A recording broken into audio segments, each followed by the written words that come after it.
ओम आनंदमयम, ओम शांतिमयम, ओम ज्ञानमयम। आज हम लोग शैक्षिक तकनीकी की अवधारणा के विषय में अध्ययन करेंगे। अवधारणा का तात्पर्य है कि शिक्षा के क्षेत्र में जो तकनीकी है उसका जो प्रयोग किया जाता है उसके पीछे आधार क्या है और वो आधार या उसका स्वरूप क्या है, इसको हम लोग जानेंगे। शैक्षिक तकनीक के अंतर्गत जो अवधारणा होती है यानी वह शिक्षा के अंतर्गत क्यों धारण किया गया है, इसको हम लोग अध्ययन करेंगे। शिक्षा के अंतर्गत जो सीखने सिखाने की जो प्रक्रिया है, उस सीखने सिखाने की प्रक्रिया में उपकरणों का प्रत्यक्ष रूप से चाहे सीखने की प्रक्रिया में वैज्ञानिक विधियों का अप्रत्यक्ष रूप से यदि हम प्रयोग करते हुए अध्ययन करते हैं तो वह जो है शैक्षिक तकनीकी का एक स्वरूप होता है। और यह दृष्टिकोण, यह स्वरूप और यह दृष्टिकोण ज्ञान के विभिन्न तत्वों से के लिए किए जाते हैं। ज्ञान का कोई आधार ज्ञान को प्राप्त करने के लिए किए जाते हैं।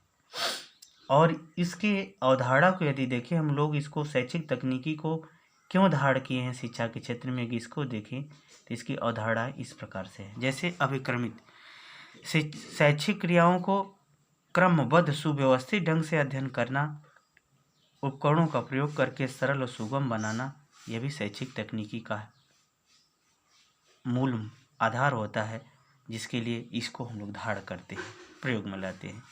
शैक्षिक तकनीकी जटिल से सरल की ओर, यानी हमारी जो अध्ययन प्रक्रिया जो जटिल है, कठिन है, उसे सरल बना देती है।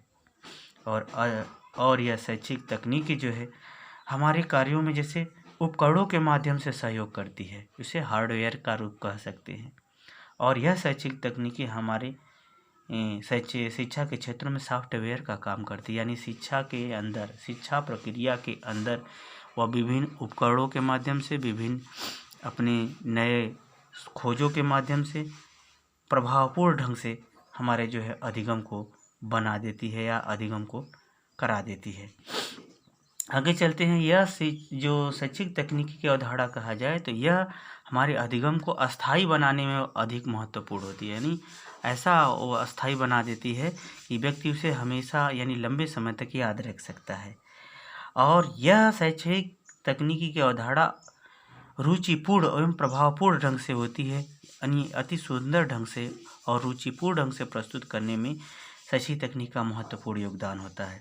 और शैक्षिक तकनीकी भौतिक और अभौतिक, भौतिक का मतलब शैक्षिक तकनीक के अंतर्गत जिसका वह प्रत्यक्ष रूप से हमें प्रभावित करती है और अप्रत्यक्ष रूप से भी हमारे अधिगम को प्रभावित करते हुए हमको ज्ञान कराती है या हमको अधिगम कराती है।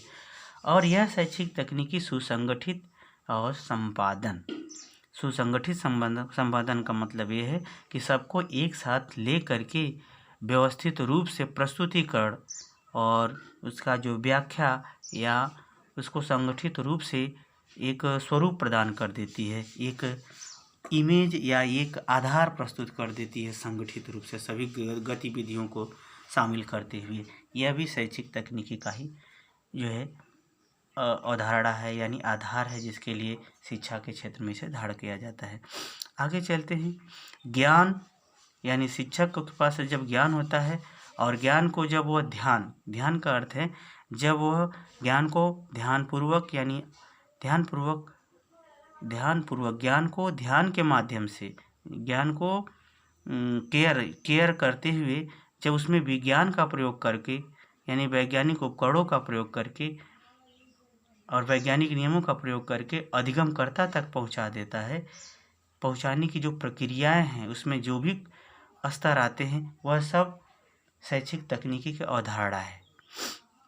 यानी शैक्षिक तकनीक का जो स्वरूप है वह अधिगम को सरल, बोधगम्य, ग्राही, रुचिपूर्ण तथा सुसंगठित बनाते हुए व्यक्ति के ज्ञान का विकास करती है या अधिगमकर्ता के ज्ञान का विकास करती है। और यह प्रक्रिया जो है सरल से जटिल की ओर होती है, यानी कठिन तथ्य, ज्ञान या व्यवहार को उपकरणों के माध्यम से, वैज्ञानिक विधियों के माध्यम से सरल, सुबोध, सुसंगठित बनाते हुए ज्ञान को करा देती है। इसी को शैक्षिक तकनीकी की अवधारणा कहते हैं। आज के लिए इतना ही। हरिओम।